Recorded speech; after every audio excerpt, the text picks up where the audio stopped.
Quiero comenzar agradeciendo al padre Andrén por esta invitación a participar en este congreso de el Instituto Santo Tomás de Aquino y San Juan de la Cruz. Es para mí un gusto estar aquí y poder presentar mi humilde contribución para una mayor intelección de la psicología a la luz de la fe y de Santo Tomás de Aquino. El tema que me ha tocado exponer a mí es el de prudencia y personalidad. Aunque haré muchas consideraciones personales, el punto de vista que yo adopto está claramente inspirado en Santo Tomás, y lo que me propongo en esta ponencia es desarrollar el tema del papel que juega la virtud de la prudencia en la estructura de la personalidad. Lógicamente, la palabra personalidad es una palabra moderna. Bueno, en latín personalitas, la palabra personalitas en latín existía en el latín medieval y se refería a otra cosa, el constitutivo formal de la persona. Pero en el sentido que lo tomamos hoy en día, la palabra personalidad es nueva, relativamente nueva ya, y se utiliza sobre todo en el ámbito de la psicología. Y es en este ámbito, en el ámbito de la psicología, que la palabra personalidad tiene múltiples significados. Y no me refiero solo a la multiplicidad de definiciones de personalidad, que hay centenares de definiciones. Ya en los años 50, Pío XII, el Papa Pío XII, que elabora una definición propia de personalidad, decía que él elaboraba una definición propia porque los psicólogos no se ponían de acuerdo sobre el significado de la palabra. Pues han pasado varias décadas y cada vez hay más definiciones de personalidad. Pero no me refiero solamente al hecho de que hay múltiples definiciones de personalidad, sino sobre todo al hecho de que dentro de las teorías de la personalidad hay dos maneras distintas de concebir la personalidad, como ya explicaba Gordon Allport en el capítulo 2 de su famoso libro La personalidad, su configuración y desarrollo. Por un lado está la concepción estadística de personalidad. Es decir, en algunos autores, particularmente los autores llamados factoriales o de las teorías factoriales, Cattell, Eysenck, etc., la palabra personalidad no designa una realidad en las cosas, en los seres humanos, sino un mero constructo estadístico del investigador por el cual el investigador puede predecir conductas, de tal manera que con personalidad no designaríamos algo real, sino un ente de razón construido para predecir conductas. Esta es una concepción, si la personalidad se reduce a esto, de corte positivista. Lo que está presupuesto aquí es que nosotros no podemos conocer la realidad misma de las cosas, sino que podemos construir una estructura metodológica que se puede correlacionar con conductas que estaría prediciendo. Bueno, evidentemente, este no es el concepto de personalidad que nos interesa en este contexto. En segundo lugar, en autores como Gordon Allport, que lo mencionamos simplemente porque es el fundador de la psicología contemporánea de la personalidad, la personalidad es una realidad en el interior del individuo, así lo dice en su definición, la organización dinámica en el interior del individuo, etc. Entonces, es una realidad en el interior del individuo que causa sus operaciones de todo tipo, cognitivas, conductuales, afectivas, etc. Esta es la definición, o este es el tipo de concepción de la personalidad que nos interesa. En esta manera de ver la personalidad, esta es una realidad que de alguna manera sintetiza la organización personal de todas las capacidades operativas de una persona. Hoy, que está de moda el tema de la virtud en psicología, la psicología positiva, pero también en el ámbito de algunas teorías morales, la virtue ethics, la ética de la virtud. Muchos autores han empezado a relacionar la concepción clásica de las virtudes, o la concepción, en todo caso, ética de las virtudes del carácter, se habla mucho de esto, del carácter, con las virtudes de las que hablan los psicólogos. Y han surgido también comparaciones con la psicología de la personalidad. Y muchas veces lo que escriben, sobre todo los filósofos a este respecto, es que ellos evitan hablar de personalidad, o evitan el término personalidad, porque este es un término científico, que operativizado, etcétera, que no es el de los filósofos. Ellos prefieren hablar de carácter, que es un término que tiene más connotaciones morales y que parecería más clásico. Esta es una idea que parte del prejuicio de que en psicología se adopta principalmente el criterio estadístico de personalidad, o la noción estadística de personalidad, pero esto no es así en la mayoría de los casos. Aún aquellos autores que por su misma forma mentis tienden a concebir la personalidad como un mero constructo predictor de conductas, un constructo estadístico metodológico, aún estos autores imperceptiblemente terminan hablando de la personalidad como una realidad. Esto sucede en Eysenck. Eysenck nos da una definición real de personalidad, como si fuera una cosa real, aunque después se comporta como si fuera un constructo. Bueno, yo creo que perfectamente la noción de personalidad contemporánea se puede, digamos, aceptar, pero, digamos, definiéndola en su verdadera dimensión, en su verdadera realidad. La mayoría de los psicólogos entienden que la personalidad es algo que está dentro de los individuos y que de alguna manera explica sus conductas. Y sus conductas, sus afectos, sus pensamientos. Es un conjunto de disposiciones que están dentro del sujeto y que lo inclinan a comportarse de una determinada manera. Y esto existía ya en la concepción clásica de la teología moral, de la filosofía moral, cuando se hablaba de la noción de hábito. En particular, tratando de la virtud de la humildad, Santo Tomás usa la expresión ordinata virtutum congregatio, o congregatio, ordinata virtutum congregatio, para referirse al organismo o edificio, como dice allí, de las virtudes de las que la humildad es el fundamento. Santo Tomás compara allí a las virtudes como una estructura organizada, como si fuera una casa.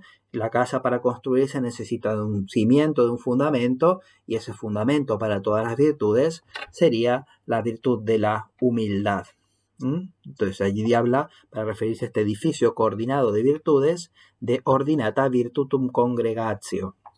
A partir de estas palabras, de estas expresiones de Santo Tomás, podemos, lo he hecho ya otras veces, construir una definición sencilla de personalidad.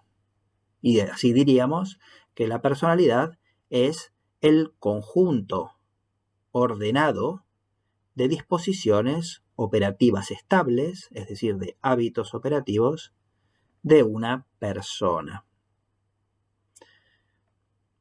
En esta definición se observa que la personalidad es, como decía William Stern, que no Santo Tomás de Aquino, una unitas multiplex.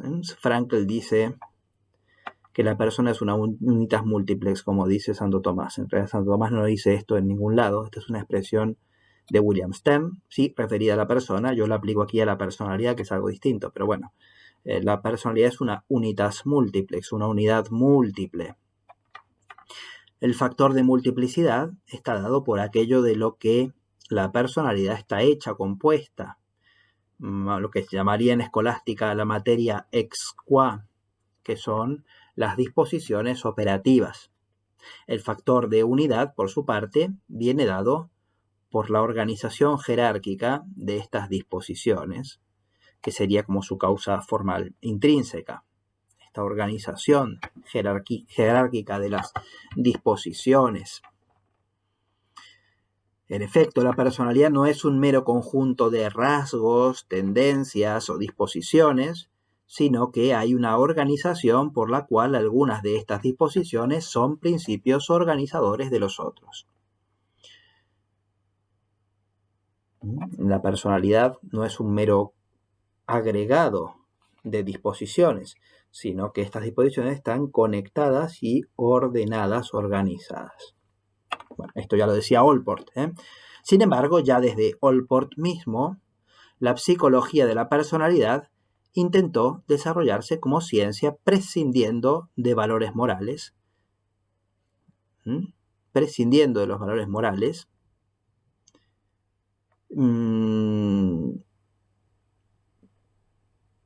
desde una perspectiva integral, contrariamente a lo que dice Allport, los hábitos operativos son los constitutivos materiales de la personalidad y entre ellos se encuentran las virtudes morales. Es curioso, Allport dice que él rechaza el término carácter porque tiene unas connotaciones éticas, habla de personalidad, la personalidad sería lo mismo que el carácter en ese pasaje que habla Allport, sería lo mismo, solo que prescindiendo de la perspectiva ética. No obstante lo cual, el mismo Allport en el mismo libro, más adelante, cuando tiene que hablar de la personalidad madura, dice que para hablar de la personalidad madura sí que hay que introducir el criterio ético. No se podría comprender la madurez sin tener un ideal de persona, y eso ya es un criterio ético. Como sea, en nuestra propia exposición vamos a tratar de demostrar el papel crucial que juega la virtud de la prudencia en la estructura de la personalidad virtuosa. Haremos un aporte muy modesto, intentaré ser breve para no, entrar en temas que no podré desarrollar excesivamente. Entonces, comencemos con la virtud como integradora de la personalidad. El psicólogo inglés Peter Hampson señala que las virtudes tienen un papel integrador en la personalidad. Considero que esta afirmación es muy acertada. Tanto los hábitos intelectuales, me refiero a virtudes y vicios, por eso digo hábitos, tanto los hábitos intelectuales como los morales son realidades que, en su aparente simplicidad, suelen implicar una compleja organización. Cada hábito, cada virtud, en realidad ya organiza una serie de disposiciones y potencias. Aunque reside principalmente en una potencia, suele, sobre todo las principales, subalternar otras. Aunque se suele a veces considerar los hábitos, virtudes, vicios, separadamente, en relación con su objeto como mucho y con su sujeto, entre los hábitos hay jerarquía y subalternación. Según la doctrina aristotélica, las virtudes éticas fundamentales son conexas. Digo las fundamentales porque se podría discutir el caso de algunas virtudes que no se den en todos, como la magnificencia, por ejemplo. Pero en todo caso, las virtudes éticas fundamentales son conexas. A causa de esta conexión, no se puede dar una virtud ética según el estado perfecto de virtud sin que se den todas las otras. El estado perfecto de virtud implica que esa virtud es un hábito. Eso es lo que significa el estado perfecto de virtud. Es un hábito, es decir, una disposición firme, difícil de modificar o de mover, difícilmente móvil. Esta firmeza depende de que la virtud esté ya bien radicada en la potencia a la que perfecciona, por un lado, pero también depende de que forma con el resto de las virtudes una especie de todo, de edificio, decíamos antes, organismo, en el que las partes, mejor organismo todavía, pero el organismo es algo vivo, organismo, en el que las partes dependen unas de las otras y se sostienen mutuamente. Aquí se ve claramente la importancia de considerar a las virtudes desde el punto de vista de la personalidad como un todo. Una virtud que no se posee según el perfecto estado de virtud es una virtud o que radica todavía imperfectamente en el sujeto, o que está rodeada de vicios que ahogan su capacidad para obrar según todo el poder de esa virtud. También aquí vemos que, aunque no hay conexión intrínseca en este caso particular entre las tendencias virtuosas y las viciosas, la comprensión desde la unidad de la personalidad es fundamental porque esta es la que explica la falta de fruto de la virtud encerrada entre vicios. La perspectiva desde la personalidad siempre es importante, pero no siempre, digamos, para explicar la coherencia, sino a veces incluso la falta de coherencia interior, y por qué algunas disposiciones positivas no fructifican en algunas personas. En esta conexión, ahora vamos a las virtudes, en esta conexión de las virtudes juega un papel fundamental la virtud de la prudencia, lo cual no podía ser de otra manera, teniendo en cuenta la importancia que tiene el proceso, lo que hoy se llama el proceso de toma de decisiones para comprender la acción humana y por lo tanto la personalidad humana que explica, en cierto modo, desde un cierto punto de vista, las acciones humanas. De hecho, la prudencia regula cognitivamente la toma de decisiones que los escolásticos llamaban imperio. Desde el punto de vista afectivo tenemos otros procesos, particularmente el de elección. Pero cognitivamente se da una serie de operaciones que culminan en la toma de decisión, que es el acto de la prudencia, por lo menos cognitivamente. Afectivamente, la elección es fundamental. Por eso se dice que las virtudes morales se conectan en la prudencia. No todas las virtudes morales. No todas las virtudes son conexas. Las virtudes intelectuales pueden estar inconexas, aunque después en el sujeto individual, no hay que confundir esto, en el sujeto individual todo está de alguna manera conectado para bien o para mal.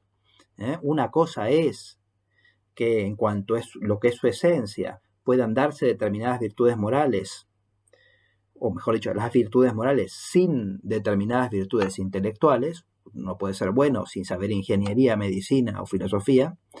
Sin embargo, en el interior del sujeto, para bien o para mal, después todo se conecta, y esta es la perspectiva de la personalidad.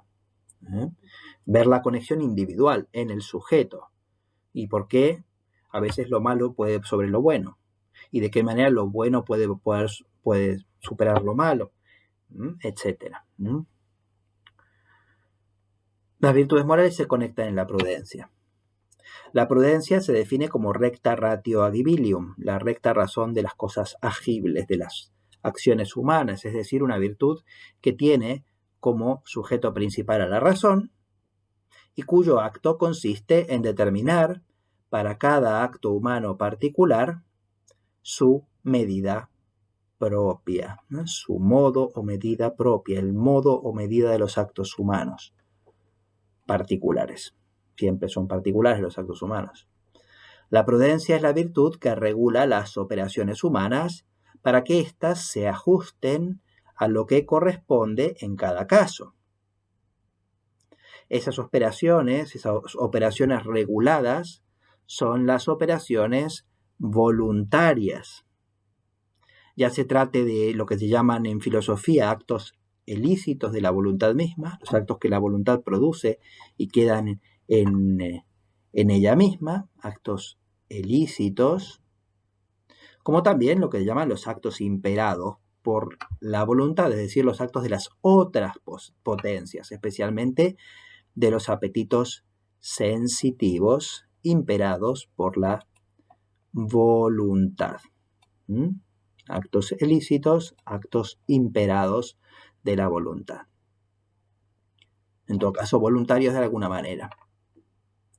De tal modo que la prudencia se conecta con todas las virtudes morales, dándoles la medida de sus operaciones.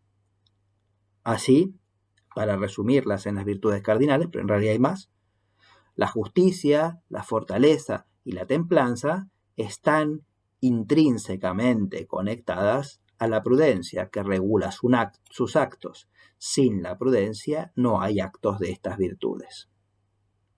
Ahora bien, a su vez, la prudencia depende de las otras virtudes, es decir, aquellas que tienen como sujeto al apetito, porque éstas son inclinaciones rectas a los verdaderos bienes o fines. Sin la rectitud del apetito es imposible la recta valoración de los medios que conducen al fin, que es lo que hace la prudencia. La prudencia es la recta razón de lo agible, dijimos antes, pero a su vez, la recta razón es aquella acorde al apetito recto del fin, y el apetito del fin corresponde a las virtudes que residen en las facultades apetitivas, como son la fortaleza y la templanza, la justicia también, en el caso de las virtudes morales cardinales, pero también es el caso de la esperanza y la caridad, que son virtudes de la afectividad espiritual, de la voluntad, en el caso de las virtudes teologales.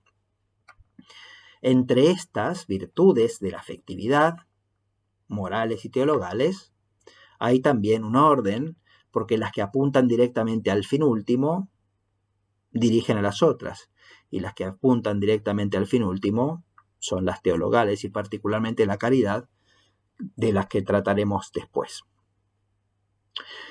De esta manera, la prudencia regula los actos de las virtudes morales, pero éstas, a su vez, ordenan la intención, sin la rectitud de la cual los actos de prudencia se desordenan. La prudencia regula los actos de estas virtudes, pero éstas la ordenan, a su vez, el proceso de deliberación y decisión hacia el verdadero fin o hacia los verdaderos fines del hombre. Verdaderos fines que se encuentran en una jerarquía en la cima de la cual tenemos el fin último del hombre, que es Dios. Muy bien. Para entender el lugar de la prudencia en la organización de la personalidad, hay que atender también al tema de lo que Santo Tomás llama las partes de la prudencia. Las partes de la prudencia son de distinto tipo. Lo que Santo Tomás llama partes no significa algo unívoco, significa algo análogo. Hay tres tipos de partes: subjetivas, integrales y potenciales. Vamos a desarrollar cada una de ellas. Las partes subjetivas son las especies en que se divide un todo lógico.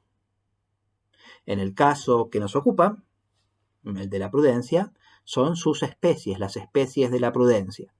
Prudencia individual, prudencia doméstica, prudencia política, prudencia militar.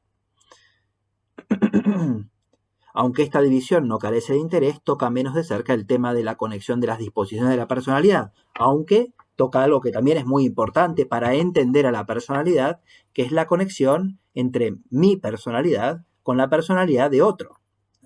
Es decir, la conexión de las virtudes interpersonales. Es decir, la prudencia doméstica, ¿qué otra cosa es? O la prudencia política, ¿qué otra cosa es? Que el hecho de que la prudencia de algún individuo depende de la prudencia del otro individuo. Mi prudencia está conectada con la prudencia del gobernante. La prudencia de mis hijos está conectada con mi prudencia. La racionalidad humana es intersubjetiva.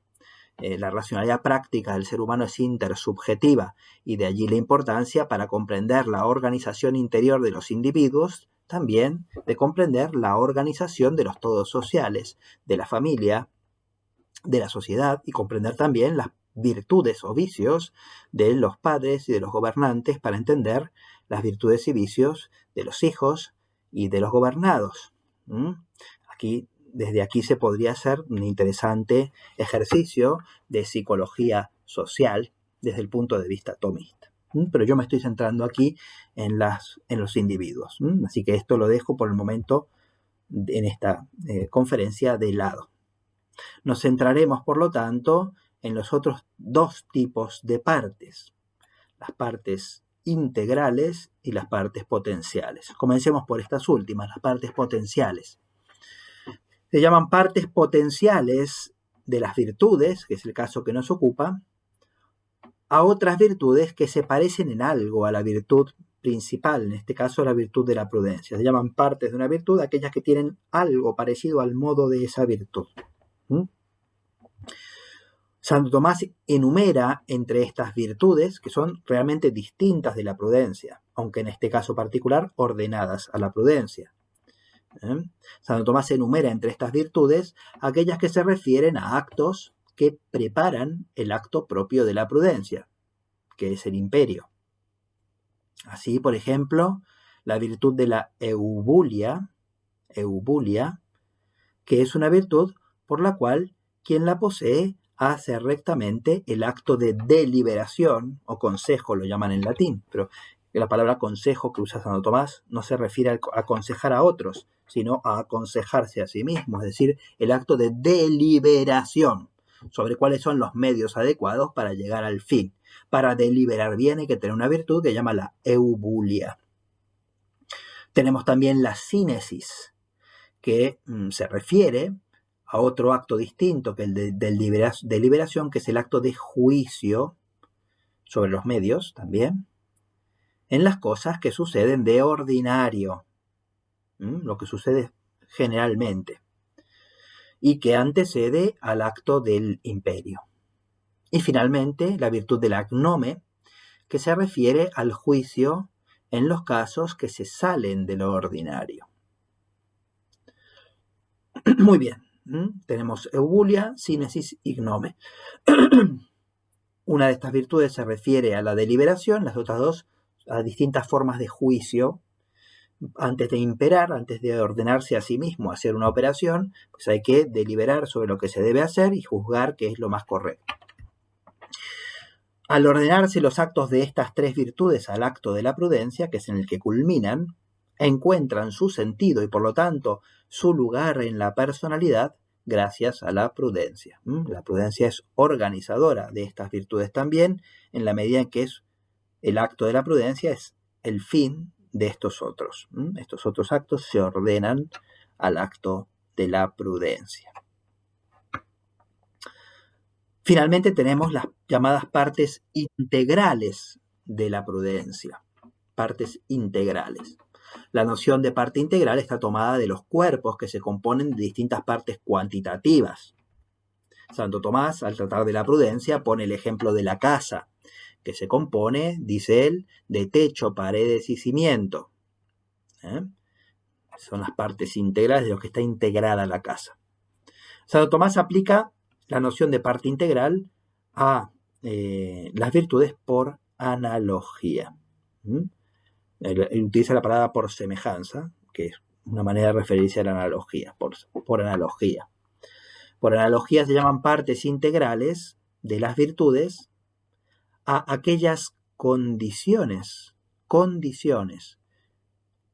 que son necesarias para que se dé adecuadamente el acto de una virtud. Así, por ejemplo, al hablar de la templanza, Santo Tomás dice que para la templanza se necesitan dos partes integrales, que son la vergüenza o el pudor, por un lado, y la honestidad. Por el pudor, uno tiene un rechazo de los actos, de la deformidad de los actos contrarios a la templanza. Siente una cierta repelencia hacia el desorden moral, carnal, que encierra fealdad. Mientras que por la honestidad uno tiene un amor a la belleza de la virtud. Entonces, el rechazo de la fealdad y el amor a la belleza son condiciones que permiten a la persona, no son lo mismo que la templanza, sino condiciones que dándose favorecen a la templanza. Por eso en la educación es tan importante educar en la belleza y el rechazo de lo feo, porque y no solo en el orden moral y moral sexual o moral de moral carnal, ¿no? Sino que en general el amor a la belleza aparta al alma de la bajeza. Bueno, Esto es lo que se refiere a la templanza. Vamos a la prudencia. En el caso de la prudencia, Santo Tomás, sintetizando distintas fuentes, Cicerón, Macrobio, Aristóteles, distingue las siguientes partes integrales de la prudencia. Lo que él llama la memoria, porque para poder hacer adecuadamente un acto de decisión hay que tener experiencia, y tener en cuenta la experiencia, memoria praeteritorum, la memoria de lo pasado. No solo recordar lo pasado, sino tener la experiencia. De hecho, a ver si encuentro el texto, Santo Tomás dice respecto de la experiencia lo siguiente, en la Secunda Secunde, cuestión 47, artículo 3, respuesta a la segunda objeción. Hay que decir que la infinitud de los singulares no puede ser comprendida por la razón humana. De ahí que sean inciertas nuestras providencias o nuestras previsiones, como se dice en el libro 9 de la sabiduría. Sin embargo, por la experiencia de los singulares, lo infinito es reducido a algo finito que sucede utim pluribus la mayoría de las veces, cuyo conocimiento es suficiente para la prudencia humana. Entonces, la experiencia que está en la memoria permite la reducción de la multiplicidad de posibilidades a unas que suelen suceder ordinariamente.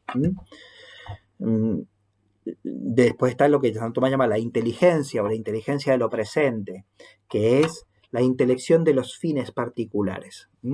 Esta inteligencia no es estrictamente, como veremos, la facultad de la inteligencia. Ya enseguida voy a eso. Tenemos la docilidad, porque para ser prudente hay que hacer caso de los consejos de las personas sabias. Hay que ser dóciles. La solertia, la sagacidad, por la cual se razona rápidamente en determinadas situaciones. La razón, por la cual se piensa ordenadamente. La providencia o previsión, por la cual, al tomar las decisiones actuales, tenemos en cuenta lo que posiblemente pase en el futuro.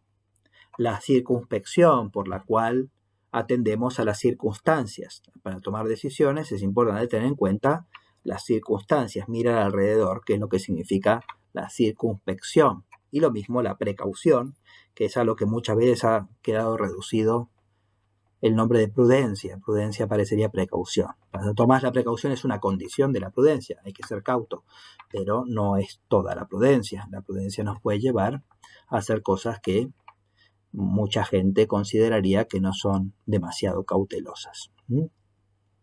Muy bien. Para que la prudencia funcione, por lo tanto, es necesario que esté conectada en el interior de la personalidad con otras disposiciones buenas. Si estas otras disposiciones buenas no se dan, por deficiencias morales o de otro tipo, se ve comprometido el perfecto acto de prudencia. En este listado de partes integrales se mencionan disposiciones que corresponden al conocimiento y al apetito.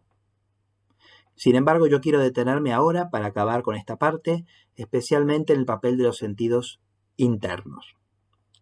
Yo sé que más adelante otra persona tratará más detenidamente del tema sentidos internos, por lo tanto aquí diremos algo muy, muy rápido para tener en cuenta el papel de la prudencia en la organización de la personalidad, simplemente para eso.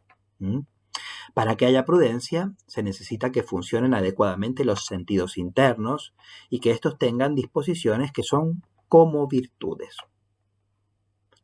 Bástenos aquí decir que Santo Tomás explica que, si bien en los sentidos internos no se dan virtudes en sentido perfecto, porque la virtud inclina al acto perfecto, y el acto cognoscitivo perfecto en el hombre se da en la inteligencia.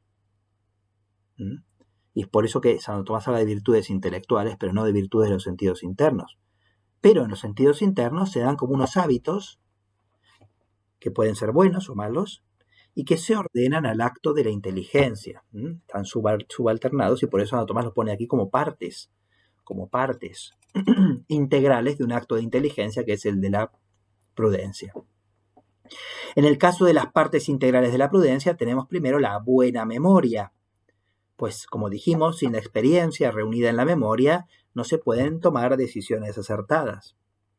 Y la inteligencia es la otra disposición, que nos dice Santo Tomás aquí que no es, en este contexto, la virtud intelectual por la cual se captan los primeros principios, sino el recto juicio de los fines particulares, juicio que se hace por un sentido interno, que aquí no menciona por su nombre, pero que es la cogitativa, la facultad cogitativa.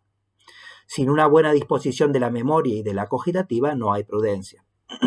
Se ve, por tanto, que para la prudencia es preciso que en el interior de la personalidad se dé una buena organización de la memoria, es decir, de la facultad que reúne y organiza la experiencia del hombre, y de la cogitativa, por la cual el hombre se hace apto para la evaluación de las realidades particulares que le presenta el sentido, en coordinación, por supuesto, con los principios universales que le aporta la razón universal o intelecto. Santo Tomás llega a decir que, si bien el sujeto principal de la prudencia es el intelecto, la razón particular, es decir, la cogitativa con la memoria, son su sujeto secundario. Vemos así que la prudencia es un lugar privilegiado para entender la organización de la personalidad, porque en ella se conjuga la organización tanto de las potencias cognitivas infrarracionales como los sentidos internos, con la de la razón misma en su dimensión práctica, y como también de la afectividad sensitiva y voluntaria. Muy bien, entramos en la parte final de mi exposición.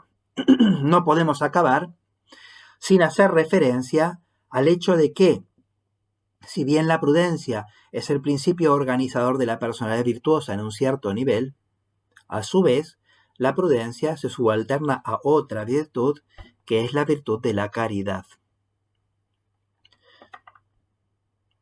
Ya hemos hablado antes de la relación entre prudencia y afectividad, pues aquí, en esta afectividad jerárquicamente organizada, ocupa un lugar central la caridad. La palabra caridad se usaba en el latín clásico para referirse a un amor de mucho precio. Todavía se dice hoy caro, sobre todo en italiano, caro, ¿no? Querido, pero querido especialmente. Es el amor que se tiene a una persona muy querida, y más precisamente al amigo.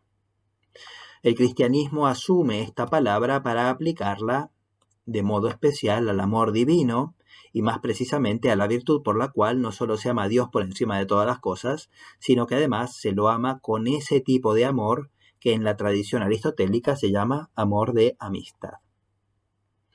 Por la caridad que siempre acompaña a la gracia santificante, la persona es hecha amiga de Dios.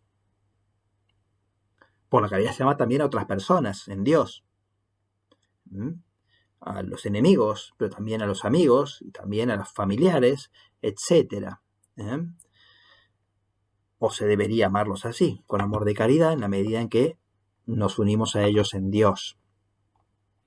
Santo Tomás, en línea con San Pablo, explica que la caridad, si bien supone la prioridad del acto de fe, es la más perfecta de las virtudes, y que sin ella las otras virtudes son ineficaces en el orden del mérito y están como muertas, incluso la fe y la esperanza teologales. Al ser la virtud más perfecta, a la caridad le corresponde imperar los actos de todas las virtudes. Por este motivo, Santo Tomás dice que la caridad es la forma de las virtudes, forma virtutum. De esta manera, si bien la prudencia es la virtud organizadora principal de las virtudes del carácter, si entendemos por carácter las virtudes éticas o morales, de ethos, es lo que significa ethos en griego, la virtud de la caridad es el principio estructural de la totalidad de la personalidad cristiana. Santo Tomás explica, de hecho, muchas veces, que es el amor el que mueve al acto de la prudencia. Por ejemplo, cito un texto simplemente de la Prima Secunde, cuestión 47, artículo 1, en el cual nos dice, como veremos enseguida, respuesta a la primera objeción, en el cual nos dice directamente que la prudencia es una forma de amor. No porque la prudencia sea amor, es una potencia, que reside en la potencia cognoscitiva, en la razón, sino porque es un instrumento del amor, siguiendo a San Agustín. Dice así: a lo primero hay que decir que, como se ha dicho antes, la voluntad mueve a todas las potencias a sus actos. Pero el primer acto de la virtud apetitiva es el amor, como antes se ha dicho. Así, por lo tanto, se dice que la prudencia es amor, pero no esencialmente, sino en cuanto el amor mueve al acto de la prudencia. El amor, que es el de caridad, está pensando, lógicamente, mueve al acto de la prudencia. Por lo cual después San Agustín agrega que la prudencia es el bien que discierne bien las cosas que ayudan a distinguir aquellas cosas que nos ayudan a acercarnos a Dios de aquellas que lo pueden impedir. Se dice que el amor discierne en cuanto mueve a la razón a discernir. Aquí acaba la cita. Entonces, la prudencia es movida por el amor de caridad. Es el gran motor de la personalidad y es el gran organizador de la personalidad cristiana, el amor. Claro, el amor desordenado también, el amor egoísta, es el gran desorganizador de la personalidad o aquello que lo organiza para su mal, para su mal. Entonces, aquí tenemos pues un papel del amor que es fundamental. Me queda muy poco tiempo, por lo cual no voy a incidir aquí, pero el amor, ¿por qué es tan importante el amor en la organización de la personalidad virtuosa y para entender la prudencia? Sin amor no hay virtudes ni siquiera naturales, porque el amor, ¿qué produce? El amor produce la experiencia del sentido de la vida. El amor produce la experiencia del sentido de la vida. El amor personal me refiero, porque todo se ordena en última instancia a lo que da sentido a la vida, y eso se encuentra pues sobrenaturalmente en las personas divinas. Entonces, en última, y como explica Aristóteles además, en última instancia, lo que se ama sustancialmente son las personas. Todo ha sido hecho para las personas, lo que se ama para las personas, que se ama con amor de concupiscencia, se ama instrumentalmente. En última instancia siempre amamos a alguna persona, a nosotros mismos, al prójimo, a Dios. Observamos en las personas concretas que el desarrollo de las virtudes está incluso íntimamente relacionado con conocer gente que le da sentido a la vida. Y amamos en ellos la virtud. Y ese amor, amarlos a ellos y sentirse amado por ellos, activa en nosotros algo, activa el deseo de ser mejores.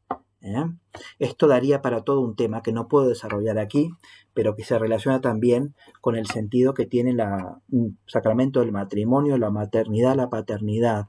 Cuando uno ama a otro, explica Santo Tomás, muy particularmente respecto de la caridad, pero que se puede extender a todo. Cuando uno ama a otra persona, lleva a esa persona interiormente sellada en su corazón. Es una presencia afectiva esencialmente distinta de la presencia cognoscitiva. Nosotros podemos tener presente algo cognoscitivamente y no amarlo, pero cuando lo amamos, esa cosa se hace presente a nosotros afectivamente, la presencia afectiva del amado. Y esa presencia afectiva del amado, como justamente por ser afectiva, activa la tendencia. No es una presencia puramente estática como la cognoscitiva, es una presencia activante. Así es la presencia de Dios por medio de la caridad, y así también, en cierto modo, es la presencia, por ejemplo, del padre y la madre en el interior del hijo. No son imagos como pensaba Freud, es una presencia afectiva. Cuando el niño se siente amado por sus padres, por su padre y su madre, conjuntamente en el sacramento del matrimonio, que es lo que produce una unión de padre y madre como principio afectivo, cuando el niño se siente amado por su padre y su madre, se activan las fuerzas vitales y el niño tiene la experiencia del sentido y encuentra, pues, digamos, conveniente y deseable desarrollarse, y ese desarrollarse es adquirir las virtudes. La experiencia del amor siempre es activante, y la experiencia sobrenatural del amor es lo que más activa de todo, porque es la presencia de Dios.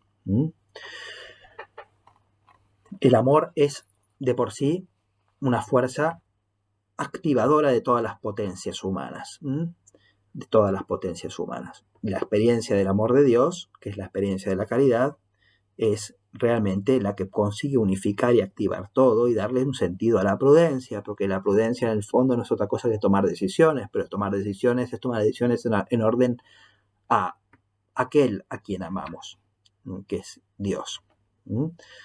Y sin esa experiencia de amor, caemos en el formalismo, e incluso las aparentes virtudes pueden transformarse en cárceles del apetito, y se puede tener esa experiencia tan característica de la modernidad de que la moral es represiva.